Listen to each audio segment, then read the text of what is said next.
in my gobstopper. Strike that. Reverse it. Nazi punks! Lick my plate! Drainage! It'll be 10 minutes where it's like a Steven Soderbergh Ocean's 11 movie. It's all slick and funny and stuff. Then just the most horrific shit imaginable happens. It's because that's what the fucking movie's about, you asshole. This fucking guy. The Tree of Life is freaking awesome. I'm sure you think it is. Faded to black. Oh, you are fucking this up. Neon slime. I said I'm not gonna hurt you. I'm just gonna bash your brains in. Being a cinematique where I like, I like the sets and I like all that stuff. What did you say? Cinematique? I don't know. Jared Leto, man. You're the worst, dude. If you ever listen to this, Jared Leto, you are the fucking worst. I'd rather watch that dude, the English dude who looks like he's not done yet. So, hell, counselor! We are now in the 9th circle! The circle of traitors! Traitors to the country! Traitors to the fellow man! Traitors to God! You look like a stunned mullet, mate! A what? This movie is the opposite of getting laid. Thank you to all our listeners who have been listening to us for over a year now. Subscribe to us on Apple iTunes, Spotify, YouTube, and any other platform that has podcasts. Visit our Patreon page, become a Patreon to get more additional content. Again, we appreciate you listening and keep watching those movies. Now, on with the show. Right! Mr. Atkins here for this rehearsal. Mr. Atkins. Yes! Welcome. I'd like for you to read. This is a scene with Alfred. Are you familiar with Alfred? What the hell I am? From the Batman movies and stories? Okay. This is a scene where Alfred is talking about a character by the name of Bane and how dangerous he is and how you are not Batman anymore. Bane? Tom Hardy! That fucking wanker! I will butt fuck his ass! That fucking James Bond 007 jerk off! Fuck, man, what? What? Fucking English bollocks, he sucks a cock! How dare Nolan cast him over me, that cunt! Oh, anyway, I'm ready. Give it to me. Okay. In this scene, Alfred is trying to explain to you that you are not really Batman anymore, that you are past your prime, and that if he allows you to fight this guy, that he's afraid that it'll be your end and you'll be killed. My end? Fucking Scott Adkins! There is no fucking end! Have you seen these fucking arms? I will fucking kill anyone! Tell that fucking penguin if I see him, I would have put his beak on a fucking steroid, and I'm going to smash his watermelon. Me! Into me! That needs to be rewritten! Rewritten! Bollocks! I ever die, you cunt! How dare you! Okay, alright, calm down, sir. We'll move along to a different scene. I've got another scene here. After Bane has basically beaten Batman to a pulp to where he's almost dead. Again, what are you talking about? Batman takes an ass whooping. Listen, wanker. If Batman Scott Adkins will never take an ass whooping. You want to see me hit something? Waka! Waka! I am Scott Adkins! How dare you say I almost take my demise? This is fucking bullshit! We'll call you. You want to see me hit something else? I'm Scott Adkins! Batman! Scott Adkins as Batman in the new Warner Brothers film! Bollocks, you cunt! Mr. Wall. Yes. Find the bar Mr. Affleck's at. Get him back in here.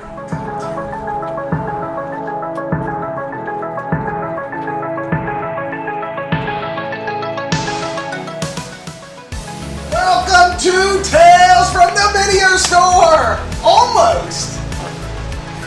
Number 89.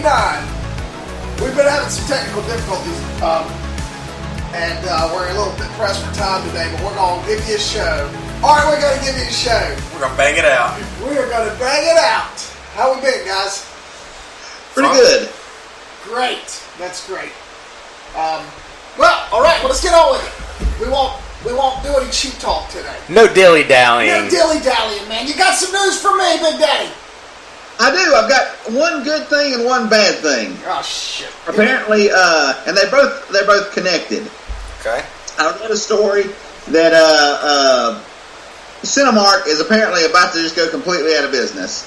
But also, the day after that, the news broke that the vaccine could be ready soon, and as soon as that happened, AMC stock went through the roof. So, I mean, at this point, who knows what's going to happen? Either movies are coming back, or we'll never go to a movie theater again. It's one of those two things. Yeah, that's crazy. That's insane. Do you think that the vaccine will be ready? I mean, eventually it will be, but who knows if it'll be, because AMC said they had enough money till, like, February. They could last till, like, February, maybe March. The fucking election is over, and suddenly there's a vaccine.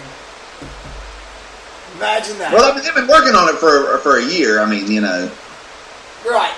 But, see, I have to. So Trump went and pushed and got a vaccine, and Biden's going to get all the credit for it. No, this vaccine wasn't involved with Trump's thing, the Pfizer vaccine. Oh, yeah? No, they were not a part of his whole task force. Okay, well, great. Then those guys should get stock in AMC. There you go. Every movie theater in America if they buy the vaccine. If they're able to bring them back, sure. Why not?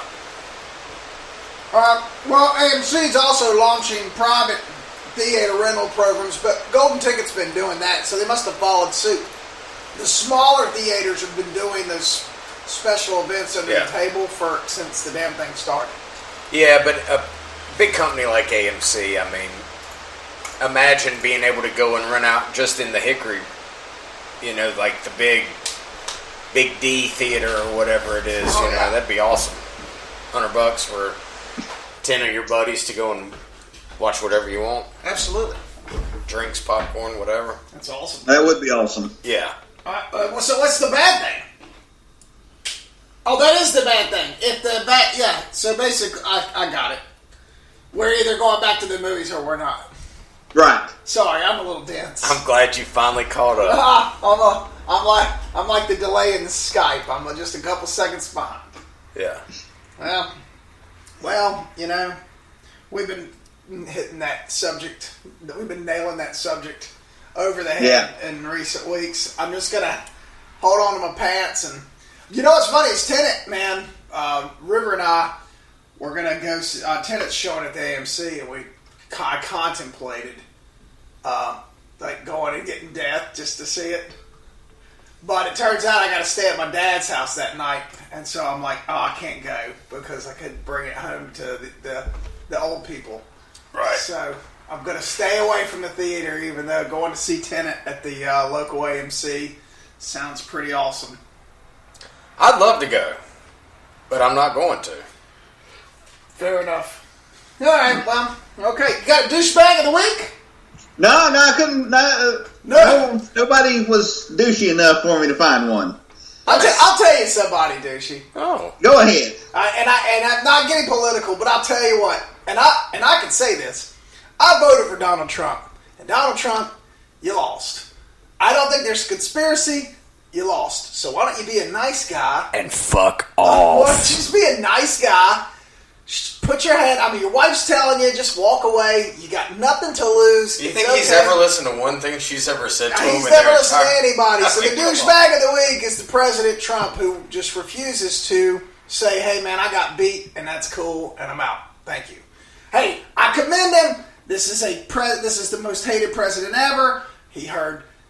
People freaking hated him every day, talking about how terrible he was, and blah, blah, blah, blah, blah. And he worked for the American people for 4 years. I'll give you that. But you did lose, and I voted for you, and you did lose. It's time to step down and walk away. And that's it. So there's your douchebag of the week. Fuck Donald Trump. Let's go to Scott Adkins. Woo! There we go. Our movie for this week is Avengement. Come on, Lee. I know your mouth is watering to tell us about this movie. Well, this was a Doug pick. Yeah. Oh yeah. Oh, that's right. That's right. All right, Doug. You wanna tell the people about this movie if they haven't seen it? Well, I covered this movie, I don't know, a few months back as one of the things that I randomly watched. I don't even remember what block it was or what we were doing, but I'd already seen this and discussed it once before. But anyway, it's about a prize fighter who has a gangster brother, and he wants his brother to loan him some money. His brother is apprehensive about it. He gives him what he tells him is like a really simple thing to do, a little job for him to make some money, and he botches it and ends up in prison. And from there, it just turns into an absolute ass-kicking bloodbath. Right? Oh yeah. Right, absolutely. And it turns a nice guy. You know, it turns a nice guy. He goes son of a bitch. Fighting machine. Yes. His ass goes in there a wad of cookie dough, and he comes out carved out of wood. Yeah. To quote fucking Fight Club. Like, he goes in fucking, Jack and comes out Tyler Durden. Yeah. And it's oh so great. It's It really is all so great. It's Jesse V. Johnson, former stunt, fucking guru, coordinator. He's directed a lot of these action movies, and a lot of them with Scott Adkins in it. In fact, I watched this one, which is one of his, and two other ones that were both written and directed by him. It's just a badass British gangster movie. I fucking love this one. It's like one of those little diamonds.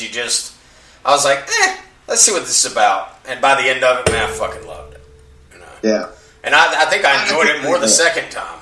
I did too. I was like, picked up a couple of little things. It's witty and smart and funny, but extremely violent.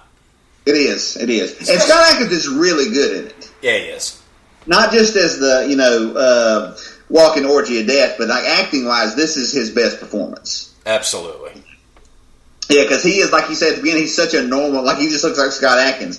And at the end of the movie, he looks, like one of those guys, like the Scared Straight videos they used to do, where they would send kids to like maximum security prisons. Yeah. He's the guy they would send in and just terrify the shit out of you.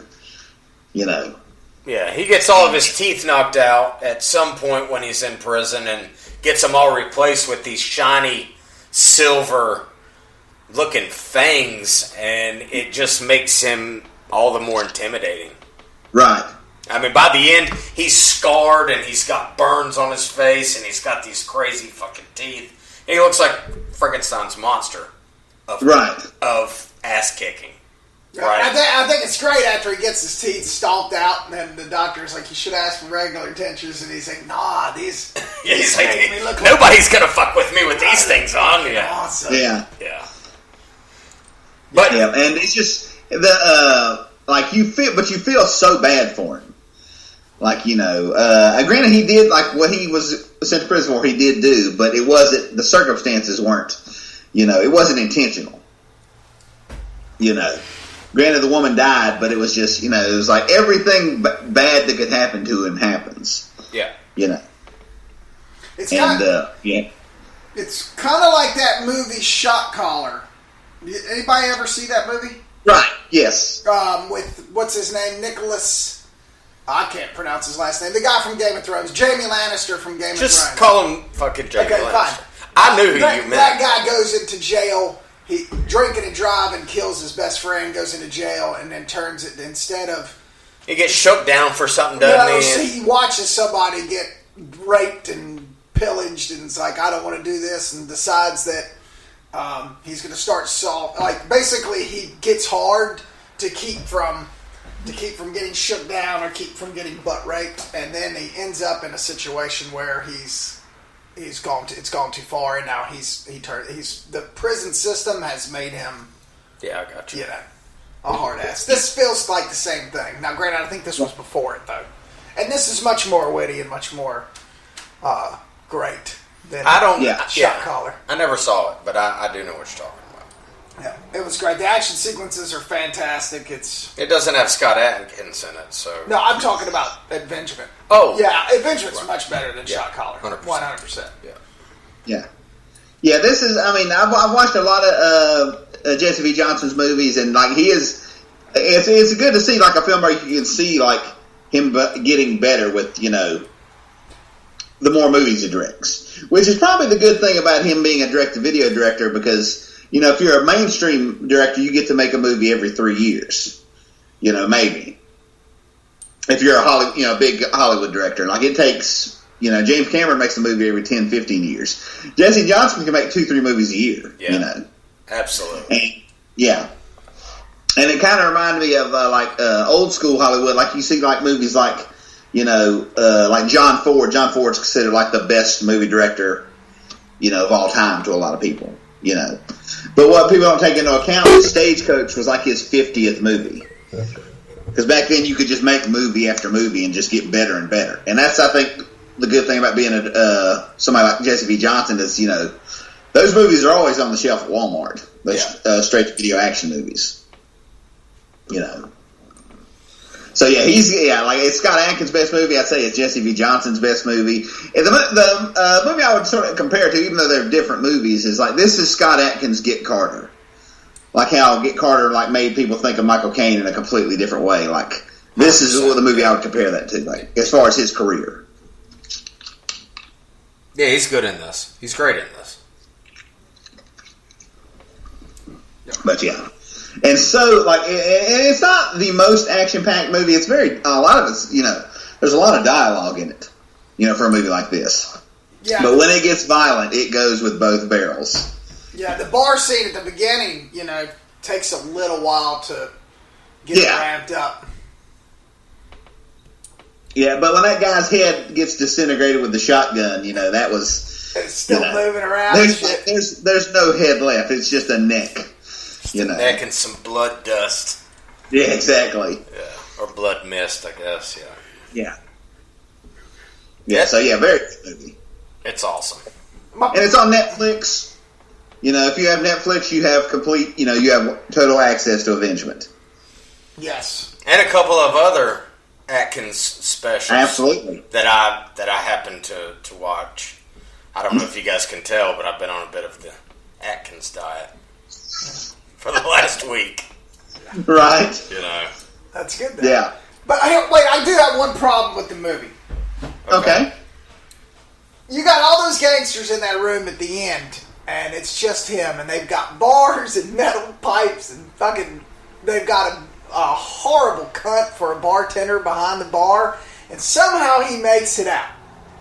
Right. That's almost impossible. Even for Scott Adkins, it's almost impossible. I mean, these guys they're sort of corner, the way I took it is they're like corner drug dealers, you know. Right. Like that kid, the drug dealer kid, the little blonde kid with the bug eyes, he has one of the most punchable faces in movie history. Yeah. You know? They're not, does. they're not hardened like he is. Yeah, that's what I was going to say. They think that they're tough, but they've not been into anything or endured anything close to what Atkins' character has been through. Right. And he was already a fighter before, Right. Before this whole thing happened. I guess he was a boxer. Yeah. So, yeah, you could put 25 fucking guys in the room with him, and I'd put my money on Atkins walking out. Or at least crawling out. You know what, guys? The answer I was looking for was the answer that I always get from you two. The stock answer. And the stock answer is, it doesn't matter. You don't even think about it. It really doesn't matter. Scott Adkins. The fact that you even mentioned it kind of bothered me, but I was going to let it slide. See, what are we doing? What are you doing? One time we were trying to be nice to Garrick, and he like... I'm poking the rattlesnake here, you fuckers. He's mad about it. Well, I'll give it to you, Garrick. That's because it doesn't fucking matter. It's a movie. Because it doesn't fucking matter. Take your phantom thread and shove it down your bunghole. Doesn't matter. Oh, and guess what? At the end of the movie, when he gets out of the bar and he's all busted up, he doesn't die. Imagine that. Does it matter? Absolutely not. Absolutely not. Of course he doesn't die. Yeah. I don't know. I think that's kind of left ambiguous whether he dies or not because he's laying on the ground. He's leaned up against the fence. Yeah, true. And I'm not sure if he dies or not, actually. But the kibosh had already happened. That's all that Right. really matters. But I'm saying, when I watch it, he lives. He lives. Yeah. Yeah. And also his revenge is very specific. Like he's not like, Death Wish, where Charles Bronson's just out there killing random gang members. Like he breaks out with a very specific plan, and it's not just to beat a bunch of people up or kill his brother. It's like he's basically trying to undo everything his brother did, and I think that makes his character more likable and relatable. That he's not just a fighting machine. Like when he's trying to not just reverse what happened to him, but also the other people who got screwed over by his brother. Yeah. That's the one sucky thing about this is that the way that it's built, the story, there can't be an Avengement 2. And that hurts. That's disappointing. Avengement 2 would never be as good as Avengement. Maybe. I'm just saying. Maybe. I'm sure somewhere, in a room somewhere, Jesse V. Johnson is, I'm sure he's got some ideas on this. Right. I'd like to think he does anyway. Yeah. I mean, it could be, the only really way I could see a sequel if it was with a different character. Right. Like Eric said, I don't know if there's much anywhere else to go with the Kane Burgess character, but who knows? It's kind of like Brawl on Cell Block.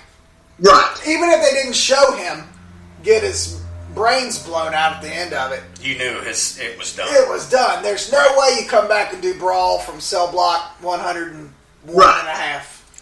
That's true. Yeah. Yeah.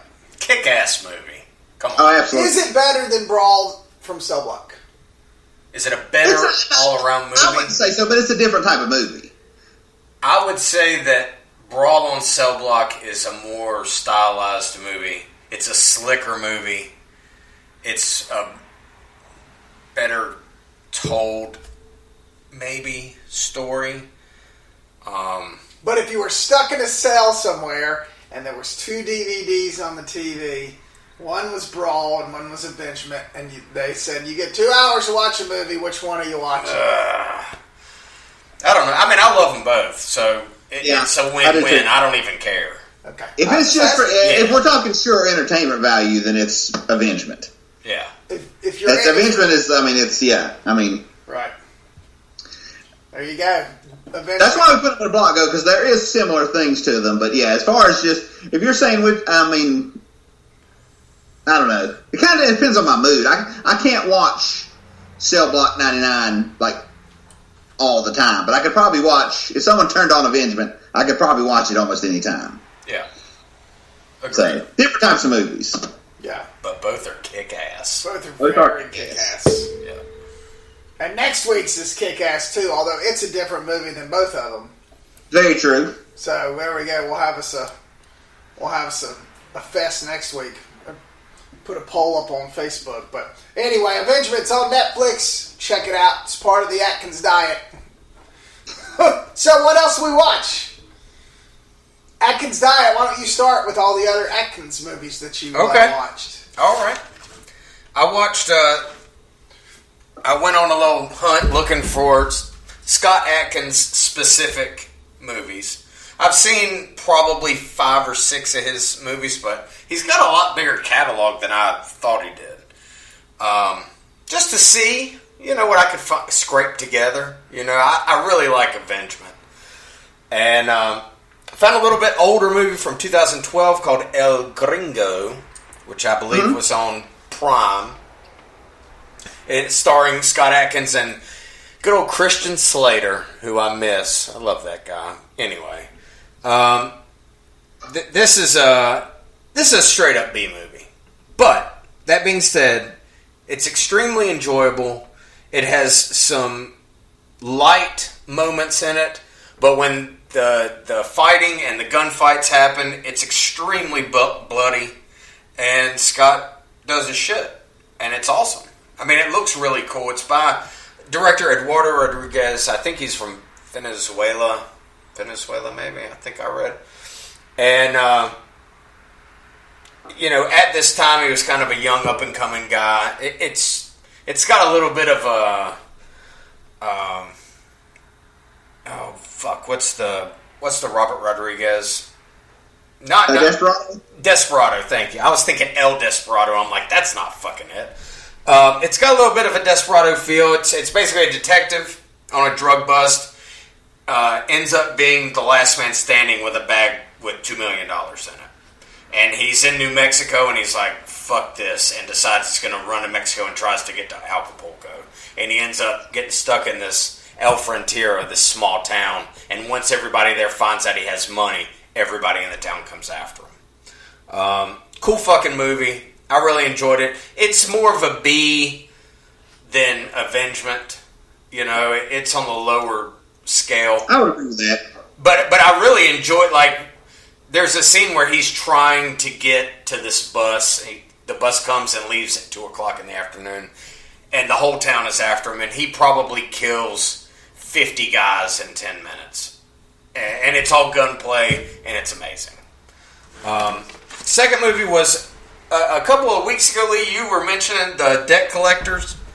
Yeah. Oh, yes. That you would watch. Well, I hadn't seen them. Both of them were on Netflix. So I watched the first one from 2018.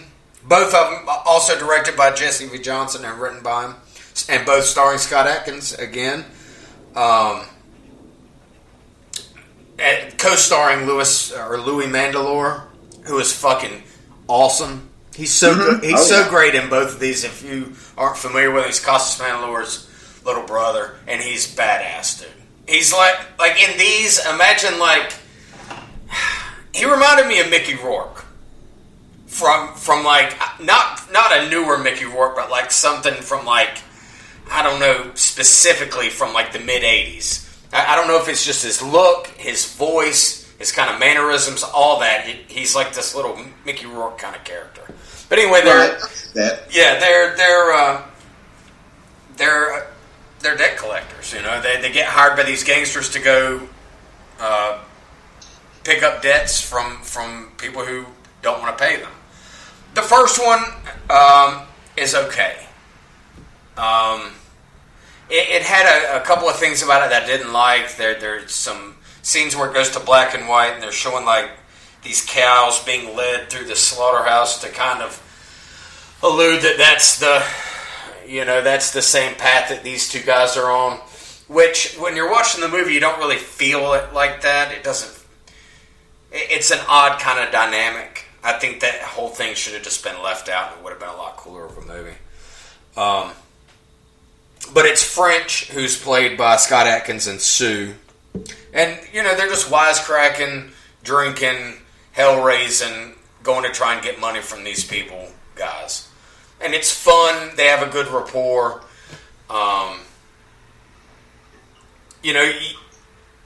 It was so good, I think, because that came out in 2018, that Debt Collectors Part 2, I thought it was kind of odd that they even made a Part 2 after the way Part 1 was. Because I enjoyed it, and but the way it ended, I was like, well, fuck. And then it just starts up in Part 2, and everything about the first one that I liked, the humor and their kind of relationship was a little bit smoother, I would say. It's definitely a slicker movie. Yeah, it looks great, man. It's a little bit rushed, I think, maybe. Even though it is a better movie than I think the original Debt Collector, but I think it could have maybe been a little bit better. But I mean, it's more the same, and that's what that's what I hoped for. Because after I watched the first movie, I was like, damn. I was like, I like that character, and I like that character. Like, fuck. And to see them again, and them basically being the same but better, was cool. Yeah. You just don't really think about the end of the first one because it really makes no sense. Right. But just go with it. I haven't seen it. Yeah. They're cool. I mean, it's like a light buddy movie, kind of like, I mean, same but different, you know, like Lethal Weapon. You know, like these guys are not similar, really. Like French, played by Atkins, he owns a dojo. He has 0 students. He's a badass, but nobody wants to learn how to fight anymore. And that's how he gets involved in this. And Sue is like an old movie star. Like he was in a ninja movie. What a cool name, Sue. Which they kind of play on, knowing that, of course, Atkins was in Ninja. Right. But it's brought up several times in the first movie and the second movie. It's really kind of funny, you know. And he's just like this grizzled ex-boxing, ex-actor fucking badass, man. I love his character, dude. He's kind of, I guess, like in the 80s, he was like Michael Dudikoff. Yeah. You know. You would fucking love Sue, dude. He's awesome. But that's what I watched. Very nice. Full-on Atkins Diet, 3 courses. Good shit. Very cool. Yeah. Okay. I watched something complete opposite of what you guys watched or what you watched. I watched Justin Simeon, producer, writer, director, known for Dear White People. On Casey Wheelock's suggestion, checked out Bad Hair on Hulu. It stars Vanessa Williams, James Vanderbeek, Ella Lorraine. It's basically... Are these actors that I should know? Well, you know Vanessa Williams. Right. MC Light's in it. Kelly Rowland's in it. It's basically... Okay, so... the first 5 minutes, 6 minutes, I'm like... I don't know if I'm going to like this or not. So basically, I'll tell you the premise. Vanessa Williams runs a hip-hop studio, production company. Okay. And it's in the 1980s, so it's back like Yo MTV Raps. Oh, okay. And they're doing stuff like this. And this young girl, Anna, is played by Ella Lorraine, when she was a kid, had a really bad, terrible reaction to some perm to straighten her hair. And it ruined her hair. So she has this really bad hair, and she starts really pressing to be a producer at this production company. And she finally gets a meeting with Vanessa Williams, who's the boss. And at the end of the meeting, she woes Vanessa Williams. Vanessa Williams says, "If you're going to be a part of my crew, you got to do something with that hair." You mean she wows her? What did I say? You said something about woeing. I don't know. Maybe that was a speech. I tell you, I get on here and I get What's wrong with you? I don't know, man. The many strokes, I guess. Yeah, she wows her with this pitch. Nice. Vanessa Williams says, "If you're going to be a part of my crew, you got to do something with that weave." She gives her a card. Girl goes and gets a weave. So this natural busted hair she had is now long and straight like a white person. And it begins to kill people and begins to take over. And before you know it, 3 or 4 more of the producers have the hair, and and Vanessa's like the master. I'm telling you right now, it literally shows practical hair like strangling and stabbing people. Now, it's a satire, and here's the problem. I went through the movie, I'm like, I fucking really want to hate this movie, but I can't. I can't, because there's something, there were really good points. Like, it's hard to explain. It's almost so ridiculous that you're like, it's fucking brilliant. Because it really is about just black women wanting to get their hair straight, you know what I mean, and just selling their soul to Satan to get their hair done unnaturally, and that unnatural ends up killing everything and destroying everything. Sounds like a Jordan Peele movie. It's kind of, yes. The way that you said it right there, it sounded like... After the first act, I'm like, what the fuck is this? But after the second act, I'm like, all right, I kind of get it. Even though I still want to hate this movie because I think it's absurd, it's got a little something. It's got a little something. Got a little I really hook in do ya. implore you guys to check it out. I mean, It's on Hulu. It's on Hulu. It's called Bad Hair. Yeah, I heard about this on the radio the other day. I was listening to LL Cool J's Rock the Bells on Sirius XM, and I heard some people talking about this movie when I was on my way home the other day, and I thought, that sounds like something I would probably hate. But the way you just described it, maybe not. Yeah, did they mention that the hair is from India? Oh yeah. That's actually the number one export from India. It's not fruit. It's not coconuts. It is women's hair. They get into a whole lore. Like, that's what I'm saying. Like, it's so... I almost wanted to watch it again because I really still... It's like the jury's still out. Right. I really wanted to hate it, but I'm like, it was kind of good. Like, I get it. And there's lots of digital effects. It's very low budget. I think it's shot in whoever shot it with a lot of noise. Like, there's a lot of noise. I don't know if he was not good. You know what noise is? Like the screen. Yeah, the screen looks. It's like grainy, very grainy. And I don't know if that was for effect or if that was just because they didn't have money for lights. I don't know, man. I don't know. Does it have like that look that you would get if you used a camcorder in the 80s? No. Not that grainy. You'll just have to see it. I got you. It looks. I'll tell you what it looks like. Do you remember the black and white sections of the next movie I watched, American History X? Remember how like grainy it was and noisy in the blacks? This movie's the same way. It's very noisy. All the dark areas are very noisy. Like almost like they didn't have enough light, or the cameraman didn't know what he's doing. It may have been an effect, but he probably shot this movie, and I couldn't find the budget. He probably shot the movie for a couple of million, to be quite honest. And couple of million, you're saying? I'm sure. Couple of million? Yeah, I mean, well, it's Justin Simeon. He's already done one. I'm sure he could get... Oh, the budget was... The budget was $9 million. It must have all been in the effects of the hair. Wow. However, either way, that's low budget for this day and age, right, Lee? Right. It's a weird movie, and I think it's going to be one of the first movies that I'm going to watch again and review again next week and tell you exactly, so I can pinpoint exactly what it is that I like and exactly what it is that makes me go, what the fuck? Why am I even enjoying this movie? And you might watch it a second time and be like, oh, what was I thinking? This is the worst shit ever. Might not even make it through it. Right. Okay, and so my next movie is the exact opposite of an African-American movie.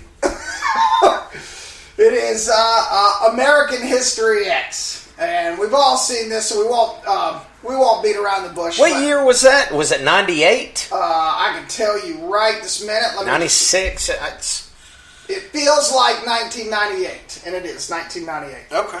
I lived in Los Angeles, Santa Monica. Man, that movie was so good, and it's still so good. I mean, everything about it. And I know there was a big, huge problem, and, Tony Kaye, David McKenna wrote it. Tony Kaye had problems, and I don't even think he's made a movie since that. He's made a couple documentaries, but that's it. Him and Ed Norton clash. Of course, Ed Norton's always been known to be a pain in the ass to work with. Yeah, but it's one of the only times I can remember where the director wanted a shorter movie. Like, most times the directors want more footage. Tony Kaye says the movie's way too long. Oh, right. I can see that. I kind of agree with that. Well, it's funny, man, to see. I've got Ethan Suplee on my Instagram. You know who that is? Mm-hmm. The big guy. He ain't that guy anymore. He's not that guy He anymore. is ripped up, dude. Holy shit, he's a freaking monster. Yeah, I saw something about that from him a few months back. I was like, good for you, dude. Yeah, he's like a freaking beast. Yeah. Crazy. Good for him. Well, whatever happened to Fairuza Balk? Has she been in anything? She hasn't been in anything. She just like disappeared. She was in The Craft. That was it. And then this, and then Waterboy, and that was it. Yeah. Oh yeah, Waterboy. she got on that lawnmower at the end of the movie and was never seen or heard from again. What a great movie, man. Just all around good. Have not seen it in a really, really long time. It's probably been 15 years since I've seen it. Yeah, it's amazing. And then, Ed got he got nominated for Best Actor, which was, I mean, clearly he just a great performance. Like everything about that movie's perfect. And it's like Bad Hair. It was shot, on the most of it shot on the shoulder, 16 millimeter film. Mm-hmm. Quit, script running around in Venice Beach. I mean, it is the epitome of independent filmmaking. Two things from that movie that always stick out when anybody ever mentions it. Of course, the opening scene, the opening black and white scene where he catches this guy trying to steal a stereo out of his car and makes the dude put his mouth on the... They don't show that till later. Yeah, makes him put his mouth on the curb and then kicks the back of his head. Which they show in Avengement. Same thing happened to Scott Adkins in Avengement. Right, and then the other thing I always think of from that movie... what was the other thing? I just had it. Is when they're on Venice Beach playing basketball. Oh, yeah. And fucking Ed Norton's out there like Michael Jordan. It's the most ridiculous fucking scene. Just about anything I've ever seen. He's playing, it's like the skinheads versus these fucking black dudes down in Venice Beach, and somehow... He comes in and LeBron's them. Yeah, it's just the most ridiculous fucking 10 minutes of the movie. But everything else is great. The scenes at home with his mother before he goes to prison, and with... the grocery, the big speech outside of the grocery store. I mean, it's... Like, these people... It's got some powerful moments. Negatively powerful... some of what you just mentioned, and then positively powerful, like, towards the end, but still, man, it's really good movie. Really good. Like I said, I'd be interested to see how it feels to me now, because, like I say, it's probably been about 15 minutes, or 15 years since I've seen it. Yeah. And that's, honestly, that's all I had time to watch. All right. Lee, what about you, brother? You got 10 minutes, so I only watched a few things. Give it to me. I watch movies also I've not seen since I was a kid. Okay, nice. I watched... actually, I've probably seen the first one about 10 or 15 years ago. But I watched Maximum Overdrive. Hell yes. Which was on Amazon Prime. The only movie directed by Stephen King. And you can kind of see why when you see the movie. It's, it takes place in Wilmington, North Carolina, and all the machines take over. And I've heard stories that the crew shirts, the jackets and shirts that were given to the crew were just black shirts and black jackets with in red letters just said, "What the fuck are we doing?"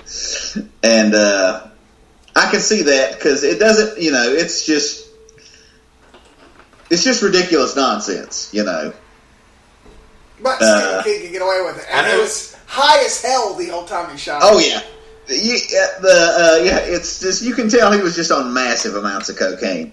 Should we have a little kid be run over by a steamroller in the first 5 minutes of the movie? Sure. Dude, Stephen King does not give two fucks. No, he doesn't. Donald Trump will freaking tweet out some shit, and Stephen King will come right back at him and call him like, "Listen, you fucking motherfucker," and all this shit. I'm like, oh my god, he's just like flat out just, I don't give a shit, you piece of shit. And I'm like, oh my god, Stephen King on it. Speaking of this movie, Lee, I saw that Stephen King's Boy, that's kind of something that he wants to do, is to maybe tackle trying to... Oh, to remake it, yeah. Remake it, and I think that would be very fucking cool if they maybe kind of did a little bit, kind of together. Yeah, that would be cool. Yeah, although I don't think Joe Hill, when he's making it, will be doing cocaine all night, then drinking a ball of NyQuil to go to sleep. Probably not, and that's unfortunate, because for all of the negatives about that movie, I really love it. It's fun. It's like I said, it's just ridiculous, and yeah. I can get into what year did it come out? 86. 85, 86, I think. Yeah, 86. That timeline, man, anything like that that's just overtly fucking ridiculous, man, I love. I remember somebody asked Stephen King if he would ever do a director's commentary on a DVD or Blu-ray, and he was like, absolutely not. Nope. It's like, no, there's no way. And the second movie I watched was also a movie directed by a writer. Michael Crichton, the guy wrote the novel Jurassic Park and created Westworld and, all these things. All from around the same time, Runaway with Tom Selleck. Oh, yeah. Which was the last movie that Michael Crichton ever directed. He directed from Westworld to, it was about 10 years, from the mid-70s to the mid-80s. He was actually directing quite a bit. Mm-hmm. He was a medical doctor and a novelist and a movie director. Very, very interesting guy. And I've not seen this movie since since about 86, 87. I probably rented it on VHS. Just because when I was a kid, I loved Magnum P.I. Yes. And because of the little spider robots. Exactly. And in the interview I read, Michael Crichton said he was trying to make a science fiction movie, but he didn't care about the special. He was trying to make a non-special effects driven science fiction movie. And you can really tell because the robots look just very goofy. Like at the beginning, Tom Selleck's a cop. This is like sort of a few years in the future where everyone has like a robot that cooks your food, a robot that, works on farm picking fruit. Sort of a lot of jobs have been taken by robots. But every once in a while one goes haywire and, hurts somebody. And Tom Selleck is a police officer whose job is to go and, deactivate the robots, whether it be blowing it up or, whatever he has to do. And Gene Simmons, the lead singer of Kiss, is a mad scientist who's trying to he's created a microchip that you can put in any robot and it'll make it kill someone. Basically, you could kill you could kill like someone you hated with their household robot. He would just, and it's a very weird movie. It really is. It wasn't as good as I remembered. It's another one I reviewed in the last year. Which one is this? Runaway. Yeah, it's. I've never heard of it. That's a whole bunch of movies. It's got a very odd tone. It's a science fiction movie that doesn't give a shit about science fiction. Like there's nothing, like they're not trying to make it cool. They're just trying to make it almost like it's more interested in being a cop movie than it is a science fiction movie. Yeah, it just so happens to take place in this weird time where there's robots and stuff. And I think that's what Crichton was going for. It just doesn't work. Yeah, agreed. And but it's on Prime. If you've never seen it, give it a look. Everything's on Prime. Gene Simmons is a very strange choice to play a mad scientist. Did Michael Crichton write it? Yeah, oh yeah. So he wrote and directed it? Yeah, oh yeah. Huh. And but the only other thing I watched is a new TV show on Amazon called Wayne, which is about this kid from Braddock, Pennsylvania, which is like an old steel town. It's a garbage. If you want to know what Braddock, Pennsylvania is like, the Viggo Mortensen apocalyptic movie, The Road. The Road was shot there, and they shot it there because that's what it looks like,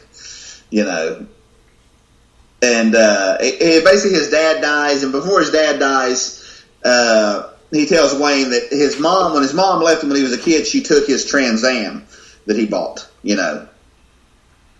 And he's like 16, 17 years old. He gets expelled from school from beating up a kid. And he decides to just get on his little dirt bike and drive to Florida. And it's basically about this kid who's, he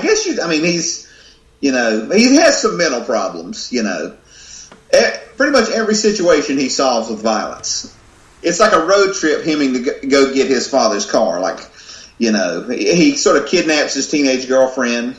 And it's just got a very odd tone. It's very sweet, but it's also an extremely violent show. And I can't really, it's just, you just have to see it. It's written by the same two guys who wrote the Deadpool movies. And you can kind of see that because it's, very light and funny, but then somehow get their foot cut off with a chainsaw. But it's like a coming of age road movie where something that just is super violent, but it's a TV show, and I'm actually enjoying it pretty well. It's on Prime.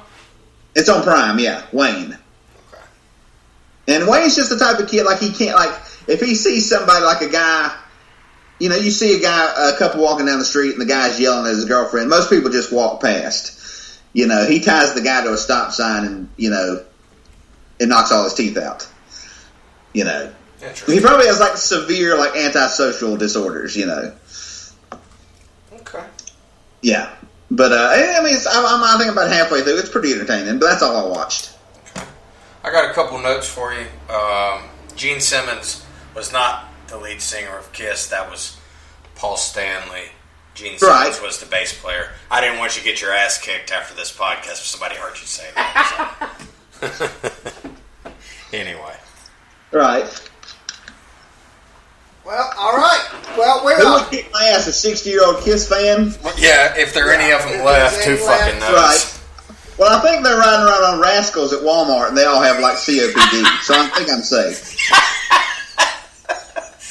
Oh, yeah. Oh, man. Well, you know, we normally talk for a lot longer. We've got some situations. Lee has to drive, and I'm working a real job this week, so we're going to kind of tighten it up today. Going to skip the 99-cent rental, and going to... I actually thought of one.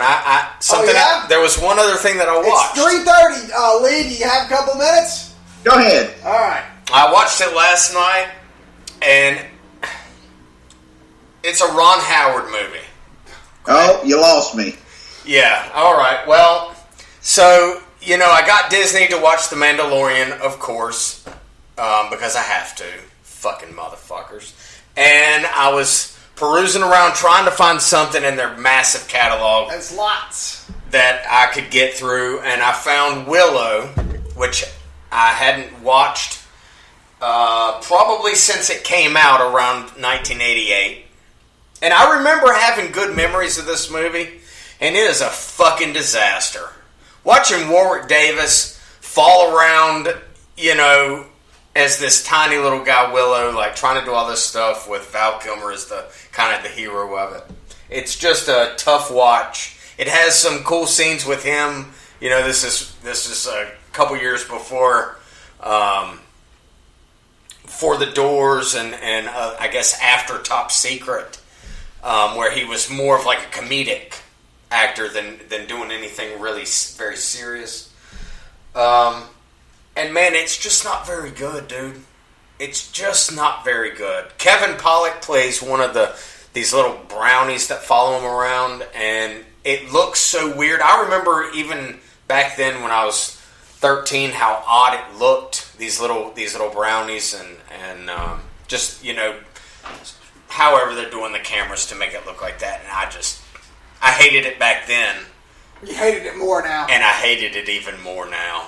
It was just... Yeah, it's not very just good. not very good, man. You know, but it's worth 99 cents?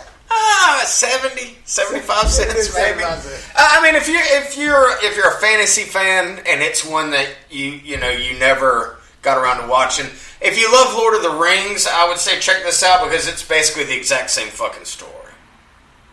Right. If you're a big fan of Ron Howard and you just like being bored. Yeah, they stole just about every major kind of plot in this is just a straight up steal job from the Lord of the Rings stories, but right.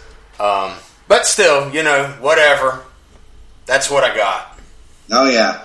Ron Howard's, he's like, you know, the Muzak you hear at the elevators, the grocery store. Yeah, where it's like a Rolling Stone song, but it's the Muzak version. Yeah, and it's played on like a tenor sax. Ron Howard's like the movie version of that. He's Muzak. Yeah, he really Technically is. Entertainment, but you know. He's been around since the Andy Griffith Show. What's your favorite Ron Howard movie? I'd have to be... Man, no, I won't tell you guys. Because you can't think of them all? No, I really liked Far and Away. Go ahead, laugh. But I really did love Far and Away. All right. That's it. We're done here. What's yours, Doug? I don't have one. I would say mine's probably the one where Apollo fucking... 13. Yeah. I would say that's probably my favorite. I'm going to go with the oldie. I'm going to go with Night Shift. Oh. You're talking about the one with Fonzie in it? Oh yeah. Oh yeah. Okay. All right. All right. Well, we'll put up a page. I'll tell you what. We'll find out what the best Ron Howard movie is. We'll put a poll up on the Facebook page. Let's not bother. Can we put as one of the options any movie directed by not Ron Howard? Yeah, we're good. Yeah. Yeah. I think he's really gotten by on his name. Also, hey, listen, but also, in all honesty, I've never heard anybody say anything bad about him. No, he seems like an awesome guy. He seems like the sweetest dude ever. Yeah. He's just I he can't- is the cinematic equivalent of oatmeal. Yeah, I can't badmouth the guy, but No. he's tackled some large projects like the Da Vinci Code and failed to deliver, what people really wanted to see. You know what I mean? Yeah. He's ambitious like that. He's a guy that's like, fuck, I'll do whatever. And even when he fails at it and people will bag on him, he still gets another chance and another chance and another chance. And I guess, Ron Howard. you know why? It's because people grew up watching the fucking Andy Griffith Show and they see little fucking Opie when they look over at him and they're like, well, God damn it.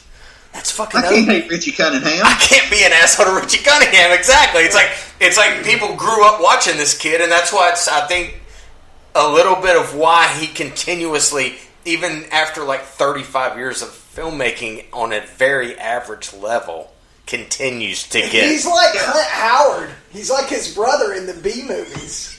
You'll still see Clint Howard in cameos. Everywhere. That's all because of it's just crazy. Yeah, very odd.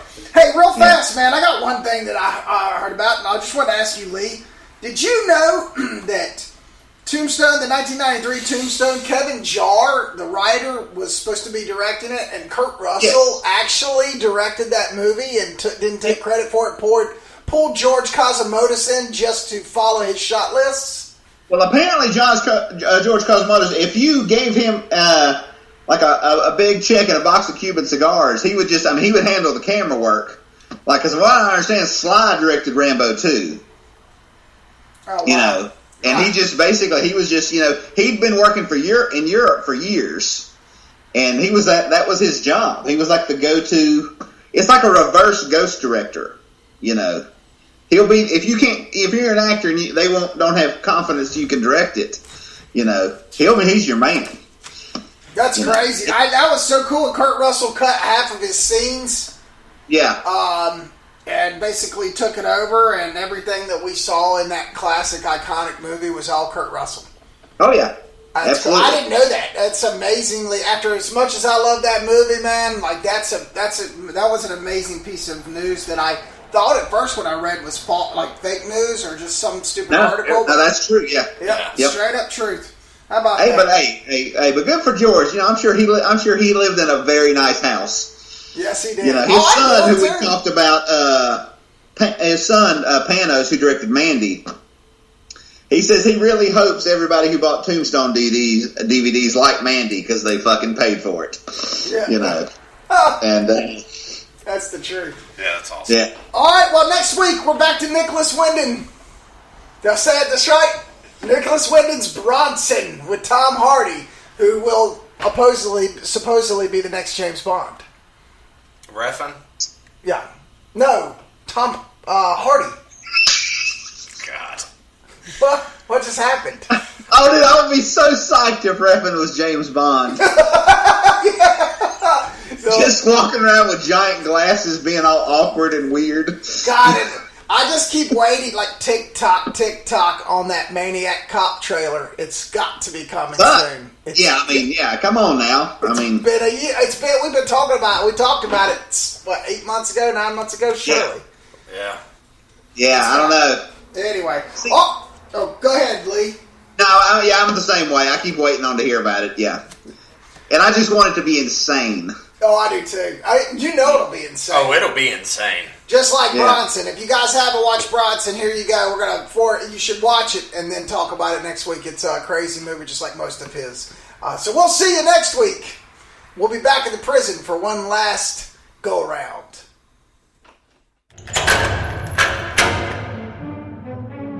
Hey, this is Garrick Lane. Thanks so much for listening to Tales from the Video Store. If you have any input on what we should be adding to the show, please send us a message on our Facebook page. Again, thank you so much.